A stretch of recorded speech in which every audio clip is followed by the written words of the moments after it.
Hi, this is Scott Garibay, and today I'm going to be talking about Keyforge, Magic the Gathering, and understanding the buy-in value for Keyforge. What a great value it is compared to Magic the Gathering. Okay, so the reason why I'm talking about this in depth is just Keyforge is such an important game.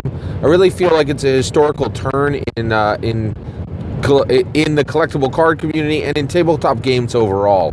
It's a historically important game for many reasons. But let's talk about value. Okay, so right now, if you're like, let's say you were a new player, okay, and you want to get into Magic or you want to get into Keyforge, and you want to know, where is my money spent best?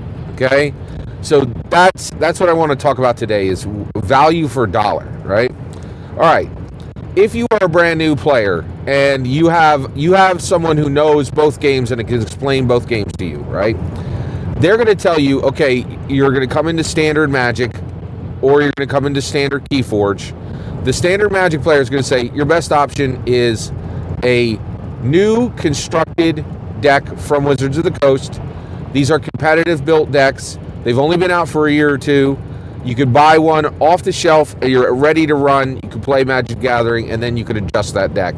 But your buy-in is $25, 25 USD dollars, okay? All right. And that standard player is right. That's a good starting point for Magic, okay?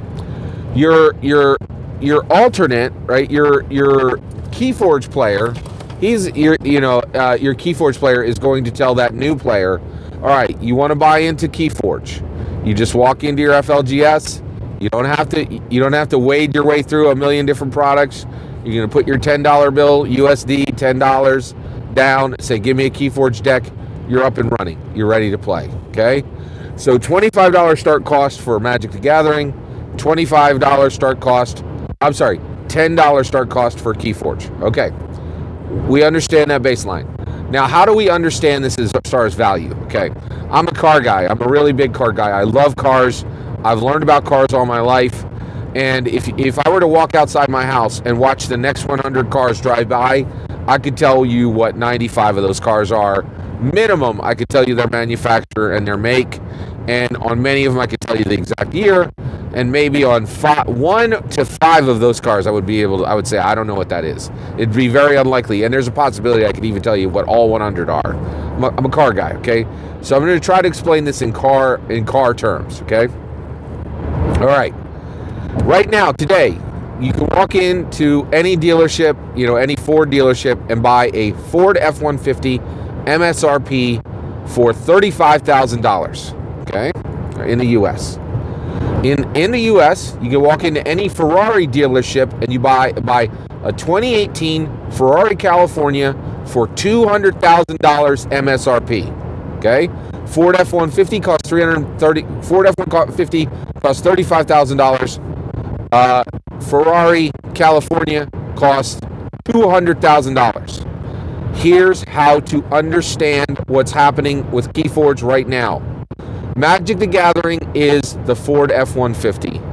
It costs $35,000. You pay $35,000, and you are not being ripped off. You're getting a good vehicle for the money you're paying, okay? This is how you understand Keyforge. Buying Keyforge today, right, is buying a 2018 Ferrari California for $10,000. That's the issue. Keyforge is a much, much better game than Magic the Gathering. It is a much better built game. It leverages modern technology, whereas Magic the Gathering is running with a mana source that comes straight from 1993, and I think it's really bent the game. And before Keyforge came out, I think Magic the Gathering was on strong ground, right? But now, when you look at Keyforge, you see there's just all these glaring problems with Magic the Gathering, right? So basically today, if you're buying a Keyforge deck today for $10, you're really buying a Ferrari, 2018 Ferrari California for $10,000 when its MSRP is $200,000. Magic is worth the price you're paying. Keyforge is worth a lot more than the price you're paying. A lot more. In gameplay, in game design, in game balance, in witnessing game innovation, It is just a better game. And again, the reason why this is happening is this was a sniper job, man.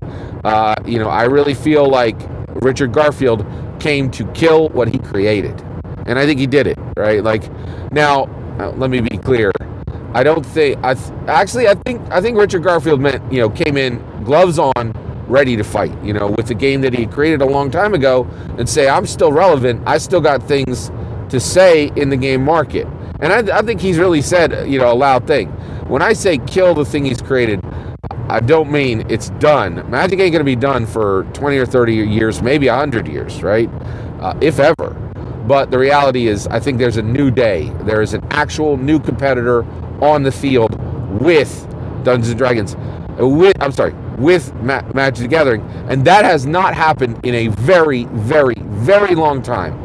The way to understand Keyforge value is to understand that Keyforge is a 2018 Ferrari, California for $10,000 when the MSRP is $200,000, and buying into Magic is buying a Ford F-150 at $35,000, and you pay $35,000. That's the way to understand Keyforge. I think Keyforge is a really special game, and I think it's just really unique, and there's just not that much like it. There's really nothing like it.